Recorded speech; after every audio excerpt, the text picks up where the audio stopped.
going to talk a little bit about Disney's Disability Access Service. This is a service that Disney offers that allows you to not wait in physical lines. So it's kind of like virtual boarding groups, right? For people that qualify. So we have talked about on this channel and on our website before that Melanie has some trouble with anxiety, right? Mm-hmm. Do you want to kind of describe what it feels like when you're waiting in a line at Disney?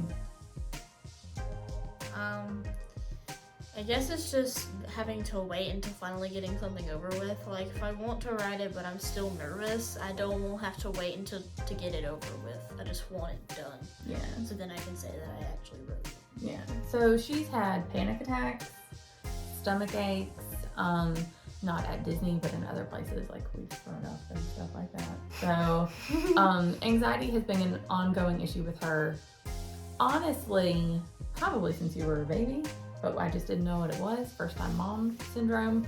But as you got older, I'd say, especially when you were around like 5-ish, it really started to become more of an issue and impact more of your everyday life, right? Like going out to restaurants, going to movies, that sort of thing. I used to not be able to leave my own house without being horrified, and now I want to leave the house. Yeah. So things are getting better, but in crowds, it's still an issue. And when she wants to experience something that she's never done before. So, like for example, when we tried to do Ratatouille, that was an issue because she was just nervous and, you know, having a hard time kind of dealing with a new experience, right?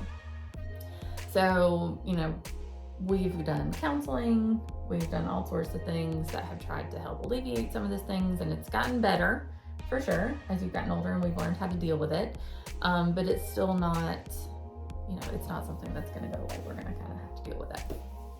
All of that to say that on our last trip, our girls' trip in March, Melanie and I decided to kind of explore the Disability Access Service path so that we could kind of shortcut the wait part, because that's what it was. It was like she wanted to do the attraction, but it was the, you know, 90-minute wait in line that built up that anxiety for her. So we decided, like I said, we kind of decided to explore that. So I looked into it, because I'll be honest, I never really looked into the Disability Access Service, and found that there were a couple of different ways that you could qualify. Typically, just to kind of put it out there, these are not mobility based. So if you are in a wheelchair, that doesn't impact your ability to wait in line. If you are, like if you broke your leg last week and you're having to use a scooter or whatever, like that doesn't impact your ability to wait in line. But things like anxiety, social anxiety, autism, all those types of things are going to be the type of whatever it is that Disney's looking for to qualify you. Now, again, I'm not going to go into the ins and outs of qualifications necessarily. That's a Disney decision. And from what I understand, they're not able to ask what the specific disability is, but they can just kind of say what about your situation impacts your ability to wait in the physical line. So before our March trip, I tried to pre-register. You can pre-register through the app or through the web page itself, and they will video chat with you. However, I'm just going to tell you to skip that altogether, because I tried probably 3 times. I was on hold for multiple hours. It's a 2-day process, and really the only benefit is that you get to choose 2 attractions ahead of time per day that you're there, that you already kind of have loaded into your app, almost like a fast pass of years past. It wasn't worth it. The multiple hours of waiting online was not worth it. So Melanie and I decided to register in person instead. So on our first night, we arrived at Magic Kingdom very late, if you saw those vlogs. What time did we get into there? Like 9, 10 o'clock?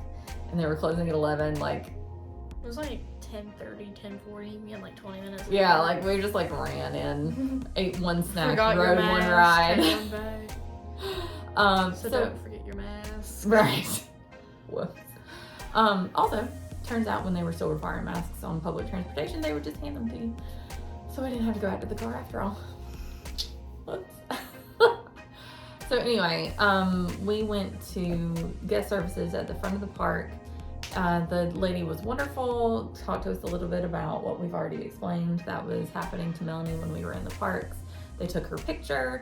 They asked who needed to go with her. You can choose up to 6 people in a party, including the person that qualifies for the DAS pass. And we were on our way. So even though it was just her and I, we went ahead and added her dad and her brother to the pass, and the cast member said that it's interchangeable essentially. So if my sister, if Alyssa and her husband decide to come with us, we could add them as well, take somebody off if we needed to, whatever. But also if I don't ride it, nobody else gets that disability access. Right. So like my mom and my dad wanted to ride something for the disability access, they couldn't do it because I'm not doing it. Right, because Melanie is the one that requires the intervention, not me, not Christopher, not her brother, it's Melanie's. And that's one of the things that I really want to stress about the DAS Pass. I see a lot of people on social media really think that people take advantage of it, or that people are trying to get it that don't deserve it. First off, I don't think it's anybody's business who does and does not qualify for it, or the reasons behind why they're using the DAS Pass. And also that it is not to skip the lines. Like, it's not a fast pass. You get to go through the fast pass queue, but it's not like, oh, I've decided I want to ride Big Thunder right this second, let's go through the fast pass line. Instead, you go through the app and you... It takes 10 minutes off. Right. So whatever the wait time currently is, say that it's 60 minutes for Big Thunder, it will give you a return time of 50 minutes later. So, I mean, it gives you a 10-minute advantage, but I mean, what is that? But then you just go ride other rides, maybe, or go shopping or whatever for Or 50 minutes snacks. and then go in the lightning lane. Right, and then you go through the lightning lane. And again, Melanie has to be present, or the person that is the qualifier. There's a picture, the cast member has to verify that it's her, not just you've given her magic band to somebody else.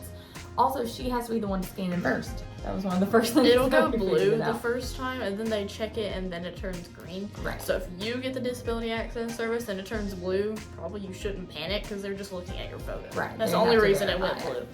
And a couple of times, or before we kind of figured it out, like I tried to scan in first, and they were like, no, that's not how things work. So Melanie has to be the one to scan her band first, and then after she's approved, then the rest of us can come through with her. But we found it to be, once we got everything set up, it was really easy to navigate. And I felt like it was hugely beneficial for you. I rode Big Thunder 3 times that day. Yeah, you did. And this was an attraction that you were scared of before, right? Because of the anxiety. Because of the anxiety, exactly. Melanie has always been the type that wants to do things, but can't, because her anxiety has really, it's held you back in a lot of ways.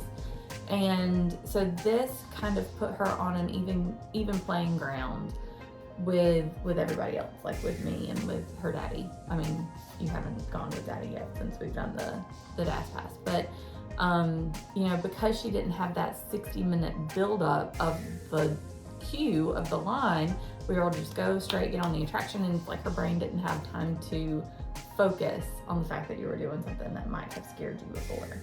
And so I loved it. What about you? Yeah. Besides Big Thunder, like, what else did you do for the first time? Everest? No, not that time. You and Daddy did that in December. But yeah, so you were able to do things that, a Slinky Dog. Yeah, like the first time we tried to get you to ride Slinky Dog, it was difficult for her, and we ultimately had to leave the line. Same test track, we've had to leave the line. And this DAS Pass has just really been such a blessing for her and for all of us, because it's, it always kind of made me sad that there was something holding me back. So this kind of led you to really enjoy things. And we did. We were able to go get snacks. We were able to... You were a people mover just because we Yeah, wanted to. just because we could when we were waiting on our time. We went into the shops in Memento Mori, and I know, it's a good one. Even though she hasn't ridden Haunted Mansion yet. Plan on it. Yeah. we're totally gonna get that. So just a couple of other like housekeepings about the DAS Pass. It's only good for 60 days and then it has to be renewed. You can go back to guest services to renew it. You can go to any of the guest experience teams in the parks with the little blue umbrellas to renew it. So we haven't been back within that 60-day time frame. So when we go back in June, or whenever after we've already gone back in June, whenever this video releases, then we'll be able to just go to one of those people and get that renewed. And again, it's not something that Christopher and I can take advantage of without her. It's not like we can be like, hey, you watch your brother, we're gonna go ride Everest. Again, it has to be, Melanie has to be there. So it really is catered to her. You're special. I know. In so many ways. In so many ways. But also don't use it if you don't need it. Like, Yeah. to be honest, like, don't do it if you don't need it. Yeah. Don't take advantage of it if you don't need it. Yeah, because that makes it harder for people that actually do need it. And we put off using it for a really long time, and it probably could have benefited you years ago, honestly. But I always felt like, oh, that's not meant for us. But I really think that you are the perfect situation that it is meant for, because it really exponentially improved your trip. Yeah. All right. So if you have any questions about DAS Pass, leave those below. If you've used them, if you haven't used them. And I can answer them too. Yeah. I can comment and answer your question. Melanie will be our DAS Pass expert by the time this is all over with. Oh, All right. Thank you guys so much for watching. Please like and subscribe if you haven't already, and we will see y'all next time. Bye.